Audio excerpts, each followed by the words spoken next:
Bismillah, Assalamualaikum warahmatullahi wabarakatuh. Alhamdulillah, pada kesempatan ini saya akan mengerjakan soal, yaitu soal akuntansi syariah, di mana pertanyaannya ini terbagi 4. Yang pertama itu jelaskan praktik akuntansi pada masa Nabi Muhammad SAW dan pada masa kekhalifahan. Yang kedua, jelaskan keterkaitan buku karangan Luca Pacioli yang berjudul Summa de Arithmetica dengan peradaban Islam. Kemudian yang ketiga, sebutkan dan jelaskan sistem buku besar dan bentuk pelaporan pada masa Daulah Abbasiyah.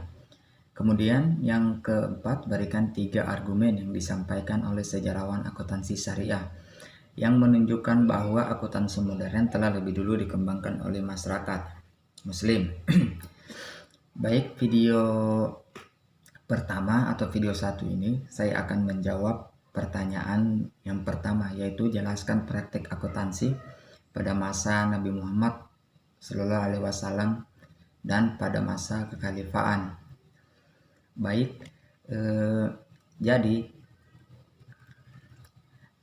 pada zaman Rasulullah SAW sudah ada cikal bakal pengembangan akuntansi, yaitu mulai dari pengembangan fungsi-fungsi pemerintahan dan lain-lain, yang dimana Rasulullah ini memiliki kurang lebih 42 pejabat yang digaji secara transferisasi. Maksudnya ini, ketika kita melakukan penggajian pada karyawan yang 42 tadi itu, pastinya sudah ada buku pencatatannya. Pastinya juga bagaimana cara mendapatkan dari pemasukan tersebut. Kemudian bagaimana cara mendapatkan gaji untuk menggaji dari 42 pejabat tadi yang dipekerjakan.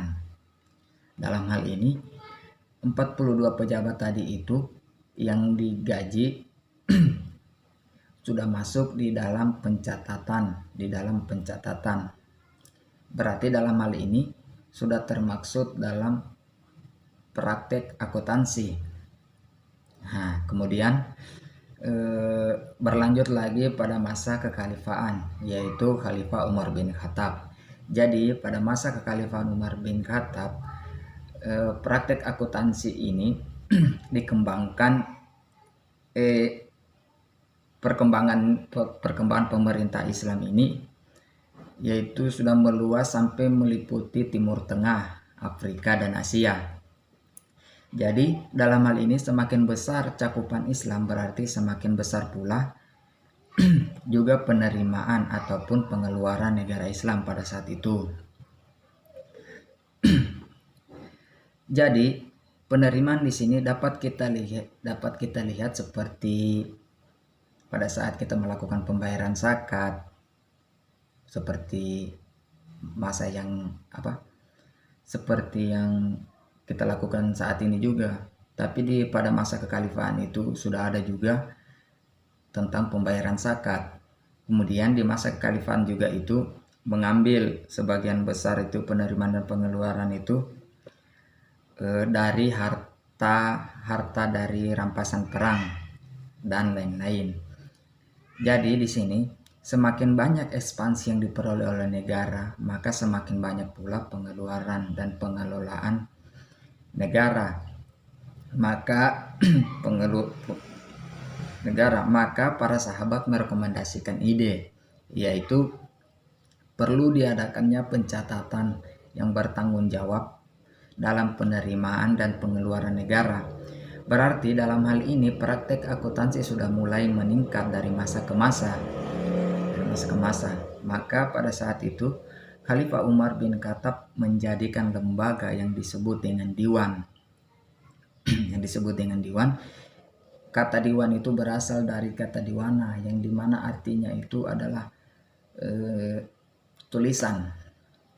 Jadi di dalamnya ini terdapat suatu tempat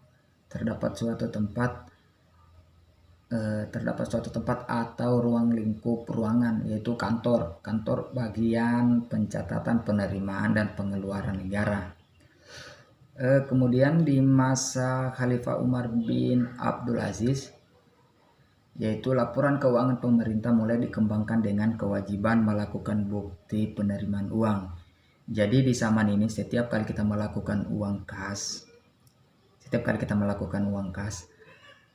wajib ada bukti penerimaan uang. Jadi setiap kali kita melakukan penerimaan uang kas ini wajib ada bukti pencatatan penerimaan uang. Kemudian pada saat masa kekhalifahan Al-Walid bin Abdul Malik, yang dimana masa ini beliau mengenalkan catatan register yang terjelit dan tidak terpisah. Seperti dalam hal ini pencatatan yang dibukukan tidak seperti ke Khalifah Umar bin Khattab yang tadi saya jelaskan. Dia itu masih menggunakan pencatatan laporan yang secara terpisah. Jadi di Kekhalifah Al-Walid ini bin Abdul Malik ini, pencatatan registernya itu pencatatan yang tidak terpisah. Maksudnya pencatatan yang sudah mulai disatukan di dalam satu laporan. Terus kemudian di zaman masa Daulah Abbasiyah, yang dimana pencatatan akuntansi ini mulai mencapai tingkat tertinggi. Dari pencatatan akuntansi di zaman Daulah Abbasiyah ini mulai mencapai tingkat tertinggi dibandingkan yang dua khalifah yang tadi, yaitu Umar bin Khattab dan Khalifah Al-Walid yang tadi. Jadi di zaman Abbasiyah ini pencatatan akuntansi ini sudah mulai mencapai tingkat tertinggi atau berada pada keemasan. Kemudian di masa ini juga akuntansi dikelompokkan jadi beberapa spesialisasi, diantaranya bagian pencatatan peternakan, pertanian, perbendaharaan, mata uang, konstruksi, dan sistem pembukuan dengan menggunakan buku besar. Baik, itu saja video yang pertama dengan soal yang pertama.